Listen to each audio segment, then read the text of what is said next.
A serpent!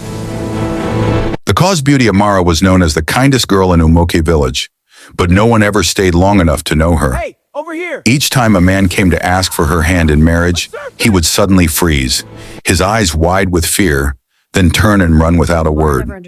Amara never understood why.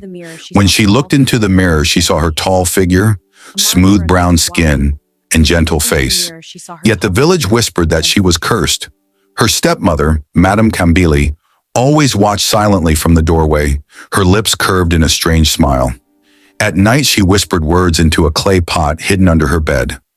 Unknown to Amara, Kambili had cast a spell so that men would see Amara as a terrifying ghost instead of the beautiful woman she truly was. Lonely and heartbroken, Amara prayed quietly each night, asking God why love kept running from her. Another suitor. Runs one afternoon, a well-dressed young man named Kunle came with his family to ask for Amara's hand. Women gathered outside, smiling, whispering hopeful prayers. Amara served him water, her hands shaking with nervous excitement. Suddenly, Kunle's face changed. His eyes widened in terror. He pushed his chair back and stood up abruptly. "What did you bring me to see?" he shouted at his parents. "That thing is not human." Everyone gasped. Amara froze. She looked at herself. Nothing had changed. Tears filled her eyes as Kunle ran out of the compound, followed by his confused family. From the kitchen doorway, Madame Kambili smiled again. The pastor's vision.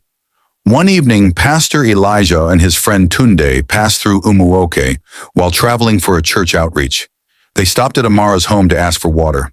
As Amara stepped forward, Pastor Elijah suddenly closed his eyes. His body stiffened.